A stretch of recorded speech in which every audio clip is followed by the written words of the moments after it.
Hey, Pipe community, Talon Doyle on a Saturday afternoon, and thought I'd come and finally finish up this little series I'd done on my top 3 tobaccos. I had wanted to get this out a little earlier, but had cataract surgery about a week ago, and just kind of didn't feel like, I guess, making a video. So, but anyway, smoking my Peterson, and it's a Kinsale Bent Bulldog. I tell you, this is a extremely nice pipe, and I tell you, this one here, I paid less than half for this pipe as I did for a Sherlock Holmes and model. And I'm telling you, the fit and finish on this pipe is better than on the Sherlock Holmes. So this is a really bargain pipe in my opinion. Excellent rustication on it. Nice thick bowl. Just a real nice pipe. But anyway, I wanted to kind of come and talk about the my number 1 tobacco. And as you can see, it's Samuel Gawith St. James Flake. I have it jarred here. I prefer to buy this flake in the 250 gram box. I just like the presentation of the flake. I find it to be a little darker, even though it shows lighter on this camera. That's kind of strange. But it's thinner as well. It's a thinner flake than what you get in the 50 gram tin. And for me, I just find it a little better. It's easier to fold. I do a kind of a Z method, but it ends up to being a couple Z's because of the length of the flakes. And I just really like this presentation. That's a little bit of my waxed hemp there. It's what I use to light my pipes. If you haven't tried it, I would highly recommend it. You can really control the flame, and you won't scar your pipes, or you won't char them at all. So anyway, a little bit of Samuel Gawith. It's a vapor from Samuel Gawith, and like most of the Gawith blends, it comes in rather wet. I tell you, at this point, just about all of the Gawith tobaccos that I've smoked, the flake tobaccos, are wet, and I think that's just a part of his process of the process they go through to make their tobacco. And I'm kind of starting to believe it's maybe what allows their tobacco to keep the flavor that it has.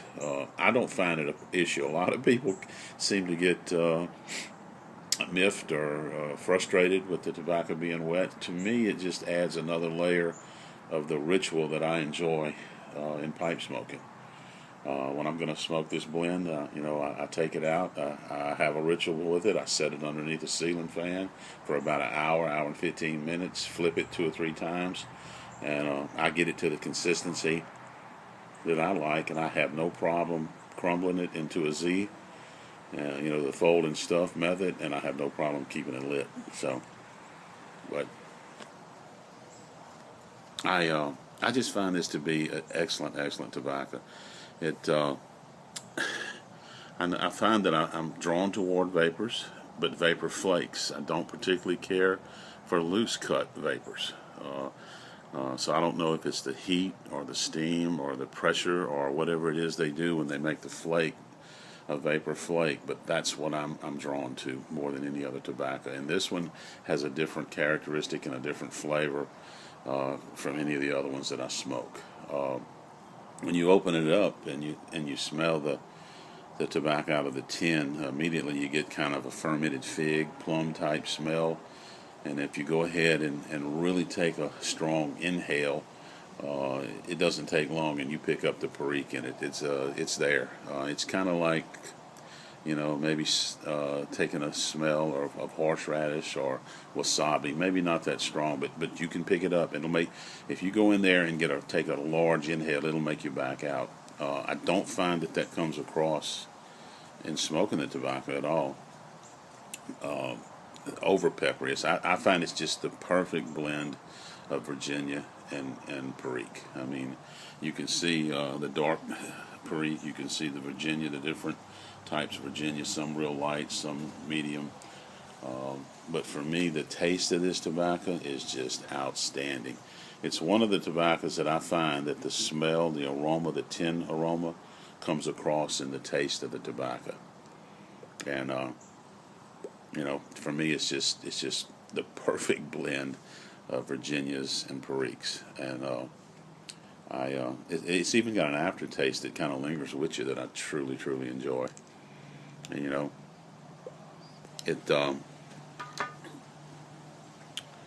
so it's of course, made in England. It's one of their Kendall Mayer, part of the Kendall Mayer collection. I really think Samuel Gawith is one of the top, if not the top, manufacturers of pipe tobacco. They've been doing it for 200 years. For me and my taste, it's just the perfect tobacco. I think if I only had one, I really would. If I only had choice of one tobacco to be able to smoke, it would be this. And like all things pipe and all things tobacco, what you like and what appeals to you is subjective to you. I believe different people have different taste bud receptors and taste things different, and certain things appeal to different people in different ways. I can remember one time in a college class, in a marketing class I was taking, they had this liquid, and they had two different types. But the first one, they would come around and they would take a little Q-tip and touch it to your tongue, and probably 90% of the class didn't taste anything. And then they would get to somebody and they would react and go, "Oh man, that's terrible, it's horrible." And I can't remember exactly what it was, but we all have that different ability to take in this flavor in different ways. But for me, I'm telling you, this is the right now, here and now, my top tobacco. Just really, really enjoy it. I find it burns well. Like I said, with proper drying time, I don't have any problem keeping it lit. It's a long burning tobacco, so it doesn't take maybe I burn about a flake and a quarter when I smoke this, but it can last well over an hour. So anyway, just wanted to come and kind of talk about this and put my number one tobacco of the three. And as you can see, I'm pretty much a flake guy, and that's developed over the years of smoking. It's just what I'm drawn to. So I would really highly suggest this if you haven't tried it. If you like vapors and you want one that's a little different, it's going to be different from Orlik Golden Slice, or it's going to be different from any of the like Escudo and all that. This is a different flake, but I find it very, very good. So till next time, guys, everybody just find you some time, get you a little spot where you can enjoy yourself, grab your favorite tobacco or your favorite tobacco of the day, and fire up your pipe, keep her lit, keep her smoking.